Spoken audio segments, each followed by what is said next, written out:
مواصلين في برنامجكم ستارت اب مع ضيوفنا دونك كريستوف افريكا ارينا عنا معنا غريغوار باديراك من اورانج فينتشرز عنا جوردي من اوكتيرا اللي هما من نيجيريا وعنا ريتا زنيبر اللي باش نرجع معاها من المغرب. ريتا que pouvez-vous nous dire sur l'écosystème marocain?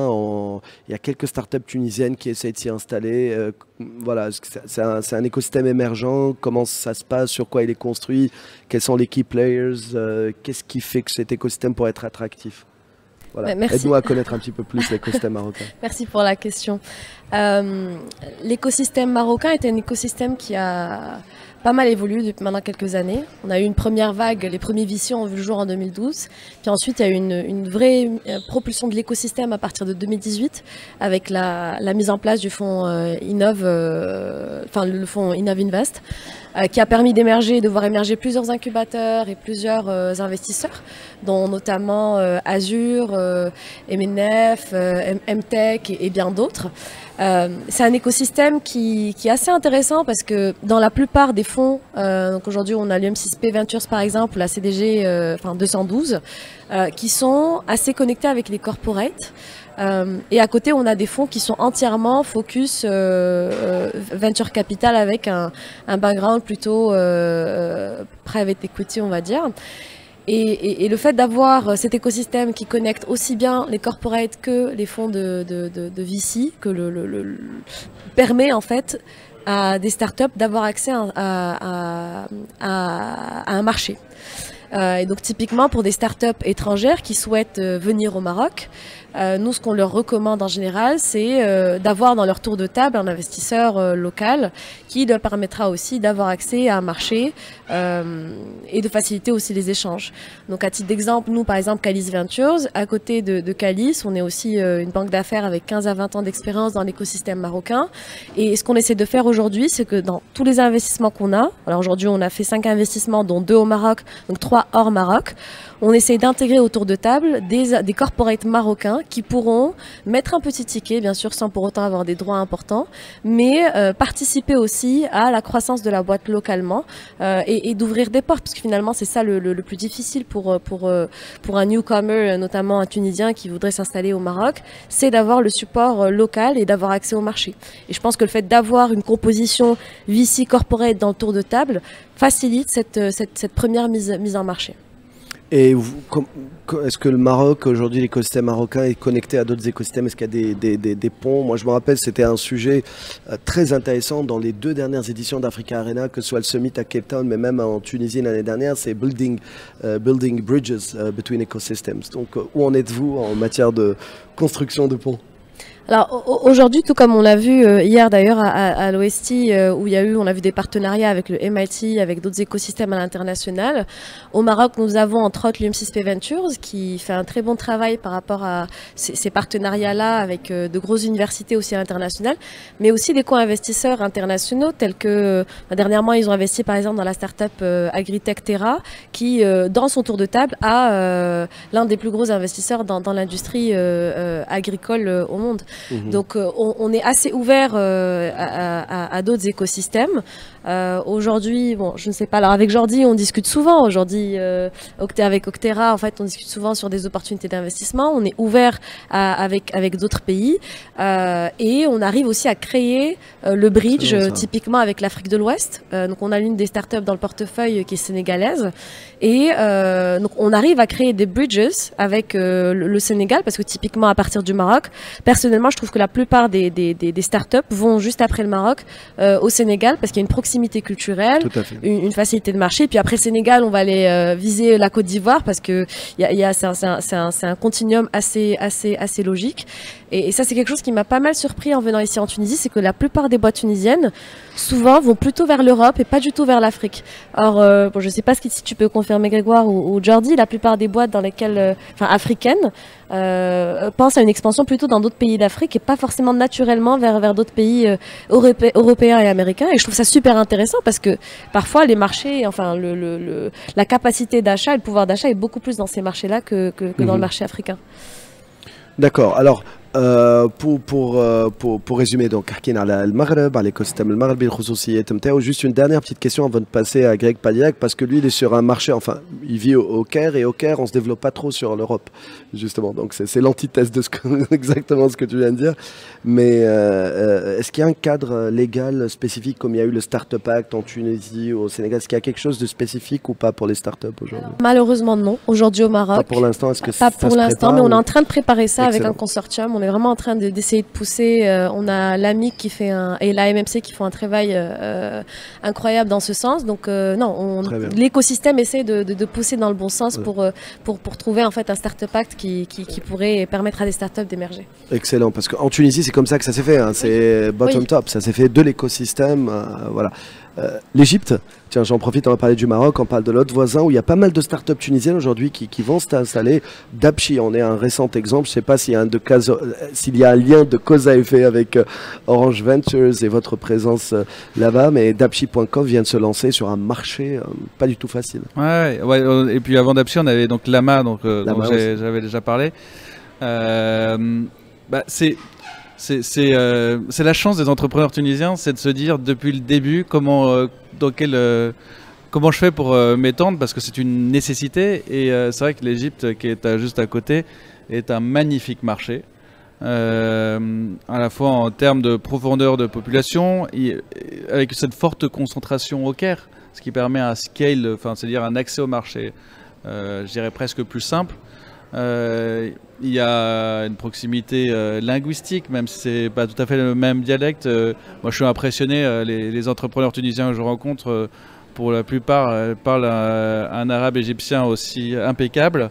Toute la difficulté, donc, quand on entre dans l'expansion, c'est comment on accède au réseau, aux bonnes personnes. Là, on peut aider. Par exemple, moi, j'ai invité en décembre dernier près d'une dizaine de startups de mon portefeuille à venir passer 3 jours au Caire, et on leur a organisé un petit événement. On leur a fait rencontrer les principales banques, la banque centrale pour les fintech, les régulateurs, les startups les plus successful du pays. Et voilà, on a ouvert nos réseaux, et je pense que l'Égypte est réellement une opportunité à considérer quand on est comme entrepreneur tunisien. Ouais. Alors avant de revenir tout à l'heure pour une dernière question pour vous tous, qu'est-ce qui fait que vous investissez dans Startup? On va partir du côté un petit peu du Nigeria, qui est un écosystème assez intéressant pour les Tunisiens. On sait qu'il y a de gros deals qui se passent, on en parle beaucoup en Tunisie, mais on n'a pas de mémoire vraiment beaucoup de startups qui s'initient. Il y a une startup qui récemment est partie au Nigeria, mais pas plus, quoi. Donc, quelles sont les spécificités de ce marché? Est-ce que vraiment il est condamné à être fermé à un écosystème tunisien plutôt francophone, même si aujourd'hui tout cet écosystème, moi je participe au concours en Tunisie à Africa Arena, ils pitchent tous en anglais, etc. Donc c'est juste une barrière, un peu vieille barrière qui est là quelque part dans la tête, ou qu'est-ce qui nous empêche de se développer demain sur le Nigeria et vice versa? Alors, super question. Moi je pense que c'est un marché qui fait peur, mais dont on ne doit pas avoir peur. C'est combien d'habitants déjà? 25 millions d'habitants. 25 millions, plus grosse métropole africaine. Donc c'est Lagos, après c'est Kinshasa. Une ville assez mappée de manière particulière, donc avec pas mal d'embouteillages et autres, et des problématiques en fait qu'on ne rencontre pas forcément en Afrique francophone. Donc du coup, je pense que c'est ça qui freine au départ. Je pense que les startups tunisiennes ont pas mal de cartes à jouer, parce qu'il y a beaucoup de problèmes en fait qui ne sont pas ici en Tunisie. Si je donne un exemple, problématiques sur les transports publics, les problématiques de digitalisation sur... là j'ai vu des startups qui digitalisaient un petit peu tout ce qui est caisse pour les restaurants et autres. Je pense que c'est des bons angles d'attaque pour des startups qui veulent venir au Nigeria. Je pense que évidemment c'est indispensable l'apprentissage de l'anglais, mais aussi l'apprentissage de la culture. C'est là où moi je parlais un petit peu d'éducation au départ, et je pense que c'est super important de pouvoir avoir des investisseurs mais aussi des parties prenantes qui comprennent les différents pays. Ça permet de dérisquer en fait toute expansion. Lagos c'est bien, mais moi je ne sais pas si je conseillerais à une startup tunisienne de commencer par Lagos. Je pense qu'une ville comme Abidjan, c'est un peu plus prenable au départ. Abidjan qui a quelques similarités avec Lagos et où là en fait on n'a pas la barrière de la langue et où c'est un peu plus facile de venir. Et on en a parlé aussi un petit peu Dakar. Dakar, je pense que c'est aussi une excellente ville d'expansion. Et peut-être sur un dernier point, et ce que j'ai remarqué ici, c'est en fait le niveau d'éducation et le niveau aussi le talent en fait des entrepreneurs, mais aussi de la main-d'œuvre qualifiée tunisienne en fait un atout incroyable par rapport à d'autres géographies. Et je pense que je pense qu'il y a vraiment des ponts à créer et avec pourquoi pas l'opportunité de voir de plus en plus de Tunisiens aller vers ces pays-là pour apprendre un petit peu plus et pour ensuite prendre ce qu'il y a de meilleur dans ces géographies-là et aussi le développer en Tunisie et autres. En parlant de ça, vous m'avez rappelé, il y a 2 ans, j'ai croisé, il y a une start-up dans les industries créatives du Nigeria qui est venue lancer, en tout cas voilà, une partie prod ici en Tunisie. Alors, Christophe Yarno, on termine avec toi sur l'écosystème sud-africain que vous connaissez très bien. Justement, quelles sont les spécificités? On sait qu'il y a Instadip aujourd'hui avec un bureau à Cape Town. On sait qu'il n'y a pas de visa pour les Tunisiens et vice-versa pour l'Afrique du Sud. Mais aujourd'hui, est-ce qu'il y a des opportunités? Est-ce qu'il peut y avoir un pont entre le plus haut point du continent et le point le plus septentrional du continent en Tunisie et puis Cape Town en Afrique du Sud? Oui, c'est un sujet que je connais puisque l'entreprise que je dirige, Métis, a des activités en Tunisie depuis 2011. Ouais. On s'est lancé, nous, juste après le printemps arabe. Mais le gros de nos activités reste en Afrique du Sud d'un point de vue de nos opérations. Ce que j'ai toujours constaté, c'est que finalement, il était assez facile, via le système de sociétés totalement exportatrices, de créer des talents, des practices techniques en Tunisie. Moi c'est ce que je disais ce matin sur votre antenne, c'est que le point numéro 1 qui attire les investisseurs et les entreprises en Tunisie, c'est le talent. La taille du marché ne justifie pas nécessairement de regarder d'un point de vue scale-up, sauf sur des aspects spécifiques régionaux, par exemple de déploiement régionaux. Mais par contre, la capacité des ingénieurs tunisiens, leurs compétences, leur talent est remarquable. Et donc nous, on l'a utilisé, ça fait plus de 10 ans qu'on a des équipes ici, en data, en BI, en intelligence artificielle et autres, qui travaillent sur un certain nombre de sujets. Donc je pense que l'opportunité pour les entreprises sud-africaines ou les corporates sud-africains, c'est de développer des équipes francophones, arabophones, basées en Tunisie pour attaquer certains marchés. Par contre, les Sud-Africains, ils ont du mal à aller en Afrique francophone ou arabophone. Et donc, ce qu'on essaie de faire avec Africa Arena, justement avec Africa Arena ici, c'est d'amener des délégations sud-africaines, et on en a ici. Il y a plusieurs investisseurs sud-africains. Il y a eu des deals qui sont faits d'ici d'Afrique subsaharienne en Tunisie. Launch Africa, par exemple, justement, qui a fait plusieurs villes ici, qui sont complètement grâce à Africa Arena. Enfin, je veux dire, ils sont venus ici via Africa Arena, ils ont investi en utilisant la plateforme. Je pense que dans l'autre sens, ils sont à 6 startups, 6 investissements actuellement en Tunisie. Enfin, le 6e est en cours. Tout à fait. Dans l'autre sens, moi, je vois une énorme opportunité pour les Tunisiens pour utiliser l'Afrique du Sud. Pour développer des compétences anglophones, technologiques, parce que finalement, les niveaux d'ingénierie, enfin nous, nos équipes sud-africaines, tunisiennes par exemple, d'un point de vue ingénierie, travaillent très bien ensemble. Et elles sont très complémentaires d'un point de vue des marchés qu'elles peuvent servir. Très difficile pour nous d'envoyer un ingénieur sud-africain qui est à 11 heures de vol de Paris ou d'Amsterdam. C'est quand même autre chose que d'être à 2 heures de vol et de pouvoir se déployer chez des clients plus rapidement, d'avoir la compréhension de la langue et de la culture. Comme disait très bien Jordi, donc la complémentarité culturelle, linguistique et parfois même en termes de skills technologiques est très intéressante. Ici, par exemple, il y a des universités comme Esprit qui sont à la pointe dans le domaine de la data intelligence. C'est marrant parce qu'Esprit aujourd'hui a été racheté en grande partie par le groupe Honoris, qui est un groupe sud-africain. Bon. Oui, donc ça montre que les choses sont en train d'évoluer. Donc moi, je pense que c'est le futur, hein. De toute façon, on va vers une ouverture des marchés et ça va s'accélérer. Alors on reprend ce dernier tour de panel, chacun en quelques minutes, quelques secondes, enfin à vous de choisir, on peut reprendre là où vous voulez, peut-être Greg, il a l'air bien prêt. Vous en tant que VC, que regardez-vous chez les startups? Qu'est-ce qu'il faut que vous investissiez dans une startup et pas une autre? Je sais que c'est un peu bateau comme question, mais vous êtes bateau, 3, 4 même, je compte sur vous pour... c'est sympa de me laisser parler en premier parce que comme les réponses étaient assez rapides, ça va être plus difficile pour les... Ouais. Non mais... J'investis en amorçage et donc c'est une réponse bateau, mais en fait dans la réalité c'est pas si bateau que ça. C'est la qualité de l'entrepreneur et la qualité de l'entrepreneur et de son équipe. Donc sur la partie, il y a plein de choses à dire sur tous les autres aspects de ce qu'on regarde quand on regarde un investissement, mais moi je vais me concentrer là-dessus. Et j'aimerais juste aussi souligner le fait qu'au-delà de l'entrepreneur en tant que tel, c'est les dynamiques qu'il y a dans l'équipe. Est-ce qu'il y a un entrepreneur doit quand il lance sa société, il doit être à la fois très fort en exécution, mais surtout très fort dans sa capacité à pivoter, ça veut dire à s'adapter aux réalités du marché et pour saisir une opportunité. Et ça repose sur...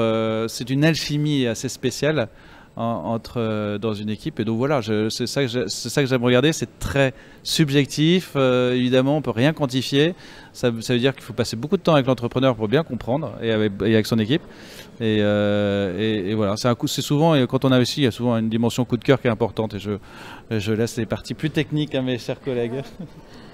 دونك كي سالته جايبها دو باتراك من اورانج فينتشرز يقول اللي ركز عليه هو بعث المشروع. الشخص هو في حد ذاته يشوف يقول لك حتى نوصل نستثمروا معناتها بشكل كودكا معناتها فريمون لازم فما كل العلاقه معناتها اللي تكون موجوده وكل راحه بين المستثمر وبعث المشروع. يقول لك هذاك هو خاطر بالحق الرسمي يقعد بعث المشروع معناتها اليوم. Jordi, Rita. Je peux rapidement peut-être, hein, mais je pense qu'on est tous d'accord qu'en early stage, c'est vraiment des entrepreneurs. C'est souvent un coup de cœur. Et quand on dit entrepreneur, c'est deux choses. Un, sa capacité à exécuter, et deux, sa capacité à gérer. Gérer parce qu'à un moment donné, en fait, quand on vient assez tôt dans l'entreprise, on voit pas encore des problématiques de gestion, mais on commence à les voir dès que la société commence à scaler. Et sa capacité d'exécution vient souvent avec son expertise industrielle qui montre qu'il a été capable de exécuter mieux que ceux qui sont venus avant lui. Et ça, c'est le cas des deux startups tunisiennes avec lesquelles on est en discussion en ce moment. C'est vraiment ce qui m'a beaucoup... Donc c'est deux. Deux, oui, non. Une qui est en closing et une qui est en fin de due deal.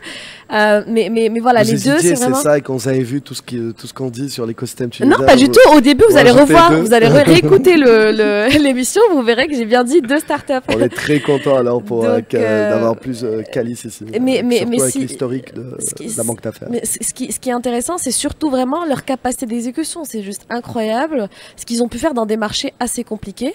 Donc c'est clairement comment ces entrepreneurs-là peuvent et ont les compétences pour pouvoir faire mieux que les acteurs traditionnels, comment ils peuvent les challenger et est-ce qu'ils ont en interne en fait les compétences pour. Ils apportent énormément d'agilité, d'innovation. C'est exactement ça. Et surtout, une vision intéressante. Parce que ça aussi, on le voit souvent dans nos marchés, c'est qu'on a encore des startups des entreprises naissantes qui se définissent comme étant des startups mais qui réellement sont des PME. Et je pense que c'est un peu le rôle de l'écosystème de recadrer un peu ces entreprises en disant que start-up n'est pas égal forcément entreprise naissante, mais qu'il y a vraiment une vraie vision derrière que les VC attendent. Qu'est-ce qui est... Tiens, j'improvise puisque j'ai senti que Greg de Padirac a répondu très facilement, donc du coup je rajoute une petite couche de difficulté. Qu'est-ce qui est rébarbatif? Qu'est-ce qui te fait fuir? Qu'est-ce qui te fait fuir en tant qu'investisseur? Et du coup, je reviens vers toi. Qu'est-ce qui fait fuir vraiment le truc que l'investisseur ne n'aime pas? Je me rappelle, j'ai déjà posé cette question auparavant, donc j'ai eu des réponses facilement. Non mais oui, on va te laisser réfléchir quand même. Ah, donc Ok, moi en fait, ouais, merci. Non, moi ce qui peut me faire fuir, c'est très rapidement quand je vois que encore une fois, c'est l'entrepreneur ou l'équipe fondatrice, parce parfois, en fait, il y a des patterns. Il y a une étude qui est sortie dernièrement de Endeavor que je trouve super intéressante et qui expliquait un peu les différents, qui a pris un pool de 200 entrepreneurs, 200 licornes aujourd'hui, 100 aux US et 100 dans les pays émergents, pour identifier en fait quels sont les points communs entre ces 200 entreprises. Et souvent, la plupart des points sont liés à l'équipe fondatrice. Et très rapidement, en fait, on arrive à sentir un entrepreneur qui est capable de porter une vision agressive, une vision capable d'être flexible, agile et proposer différents business models, et proposer une expansion aussi bien verticale qu'horizontale, mais avec une profondeur de marché assez intéressante et un plan assez clair d'expansion qui soit corrélé avec les compétences de l'équipe. Mais quand on n'a pas ça et quand on a du mal quand l'entrepreneur ne nous présente pas une vision assez intéressante par rapport au niveau de valorisation demandé et par rapport au marché qu'il vise, en fait, pour moi, c'est directement un no-go. Greg, qu'est-ce qui fait fuir l'investisseur? Qu'est-ce qui ferait fuir? Il y a plein de... Quand on est investisseur et qu'on rencontre en règle générale, il faut savoir qu'un investisseur rencontre entre 500 et 1000 entrepreneurs par an. Donc notre job au début, c'est de dire non. Et on dit non 99 fois sur 100. Donc moi, ce qui me fait fuir, ce sont des projets moyens ou des ambitions moyennes. On cherche le top. C'est comme ça qu'on fait. Et donc après c'est une appréciation de ce que c'est que le top, mais c'est assez subjectif. Mais voilà, donc si effectivement tu parlais de l'ambition, de la vision, si on n'a pas envie de construire une énorme success story, c'est clairement non. Puis après il y a plein de petites choses auxquelles il faut faire attention. Je le dis, dans les pays où il y a pas encore assez de levée de fonds, il faut essayer de faire en sorte de comprendre ce qu'attend un VC. Donc quand on a, je sais pas, dans sa cap table des investisseurs qui ont pris trop de capital, c'est aussi une raison de dire non. C'est-à-dire qu'il a déjà, voilà, pas mal si par exemple on a donné 40% de sa société à un business angel, c'est clairement plus possible de lever après pour un VC. Une autre chose que je pourrais dire, c'est voilà, c'est des erreurs à ne pas faire, attention. Et puis on est très très attentif aussi à ce qu'on appelle les unit economics, c'est essayer de faire en sorte d'avoir des croissances saines. La croissance à tout prix n'est pas ce qu'on cherche. On cherche des gens qui font attention aux ressources qu'on leur confie. C'est ça qui est important. Voilà, ces deux idées, il y a plein de choses à dire sur ce sujet. On pourrait y passer des heures. Et il nous reste 2 minutes. Alors, Jordi, il t'en reste des idées puisqu'il dit qu'il y en a plusieurs. Moi, j'avais en tête quelque chose qu'on aime bien et qu'on oublie un petit peu. C'est qu'en fait, moi, ce que j'aime bien, c'est d'avoir un vrai pain point. Donc ce qu'on appelle un pain point, c'est un vrai problème qui est identifié, un problème structurel de préférence. C'est vrai, on s'oublie, parfois on s'écarte de l'origine même de la chose. C'est vrai. Des fois on se crée des problèmes, c'est-à-dire qu'on dit, je sais pas, bon, j'ai pas envie de donner d'idées trop précises, mais je pense qu'on est encore dans des économies de manière générale en Afrique, on s'occupe un peu des... Moi j'aime bien avoir comme en tête la pyramide de Maslow, où on est encore sur l'échelle 1, 2, voire 3, où on a vraiment des problèmes structurels, donc problèmes d'éducation, d'accès à la santé, problèmes de financement aussi, l'accès au réseau bancaire. Et donc des fois, lorsque j'ai des entrepreneurs qui viennent avec nous et qui ont des problèmes, on va dire, qui pour moi sont peut-être pas primaires, on a tendance à pas investir. De l'autre côté, pour parler un peu de ce qu'on n'aime pas et ce qui fait fuir, comme disait Grégoire, en fait, c'est un métier où moi, je dis souvent que je passe ma journée à dire non. Pas parce qu'on n'aime pas le projet et autres, mais parce que c'est ultra sélectif. Donc, lorsqu'on discute avec un founder, on attend de lui aussi qu'il fasse un petit peu ses devoirs et qu'il puisse avoir aussi un raisonnement sur sa stratégie. Moi, j'ai aucun problème avec un entrepreneur tunisien qui me dit qu'il a envie d'aller en Éthiopie, par exemple. Si ça a du sens pour lui et qu'il est capable de me backer cette idée-là, ça a du sens. Mais quelqu'un qui me dit j'ai envie d'aller en Éthiopie parce que j'ai lu ça ou parce que mon papa m'a dit que c'était pas mal, c'est un peu léger. Donc la conviction et quelqu'un qui a fait vraiment son travail de recherche et qui a identifié un problème qui n'est pas seulement existant sur son marché, mais aussi sur d'autres marchés et qui peut avoir beaucoup plus de facilité à scaler, à s'étendre sur d'autres géographies. Merci beaucoup. Et puis tu feras pas une start-up tunisienne parce que Wassim te dit que c'est intéressant.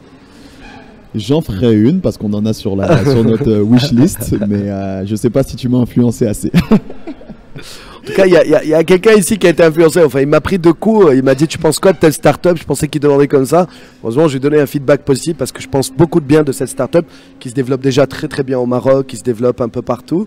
Et il m'a dit, bon, j'ai senti après le truc venir. Il m'a dit, on est en phase, on va finaliser. Il me dit, là, tu les as aidés. Donc, d'accord.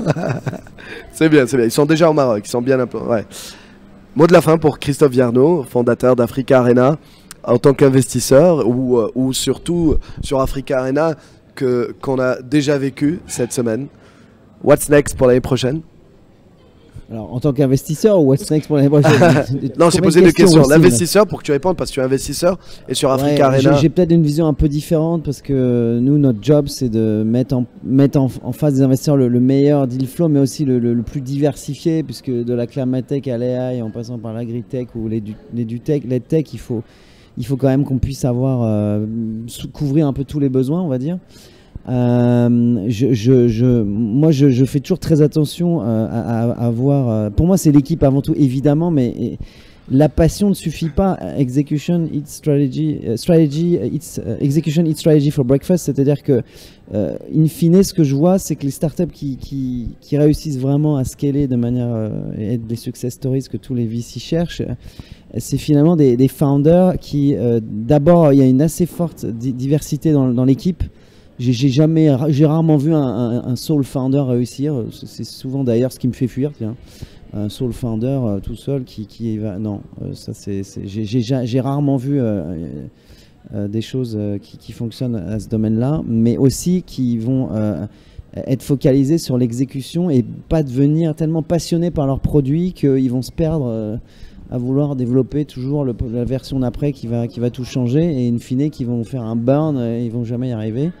Moi j'aime beaucoup les gens qui cherchent pas trop à lever de l'argent mais qui cherchent surtout à des clients et qui sont focalisés sur leurs produits, leurs équipes, leurs clients et qui après voient la levée de fonds comme le carburant nécessaire pour ajuster mais pas trop parce que il y a des gens qui finalement se perdent dans la levée de fonds et lever des fonds devient l'objet même de la start-up et le narratif autour de ça devient l'obsession. Et c'est là qu'on en vient d'ailleurs à des startups qui racontent des histoires sur leurs chiffres et qui finissent par s'effondrer sur elles-mêmes parce que c'est du vaporware, quoi. Donc moi j'aime bien les founders authentiques où il y a des femmes dans les équipes, où il y a une bonne équilibre dans le team. C'est ça qui pour moi me fait un peu... Voilà. Après Africa Arena, où est-ce qu'on va? On va essayer de continuer à écouter nos stakeholders, les investisseurs, les founders, les corporates, les écosystèmes builders et continuer à constamment évoluer pour offrir dans le réseau qu'on anime et les événements qu'on fait, des choses qui soient toujours au service de l'objectif numéro 1 qui est de développer l'écosystème au sens large. Voilà. Donc regardez les nouvelles qu'on sortira l'année prochaine parce qu'on va continuer à innover. Eh ben, welcome back l'année prochaine et puis le summit au mois de décembre à Cape Town. Voilà, 9e et dernier événement de l'année du 2 au 6 décembre à Cape Town avec VCN Conference et Grand Summit où on aura une 60aine de startups qui viennent donc de partout sur le continent et je crois beaucoup d'investisseurs qui vont venir. On espère plus de 150 donc on va voir. ميرسي بوكو ميرسي à toutes et à tous شكرا لكم انتم مستمعين اللي تابعتونا الحلقه دي تلقاوها ريبلاي على لينكدين على فيسبوك على يوتيوب على www.expressfm.com vous pouvez pas la rater. Merci encore une fois à tous nos invités قعدوا معنا مواصلين على موجة اكسبريس اف ام وسبع بحييكم ربي يحمي بلادنا وقارتنا زاده. مواصلين في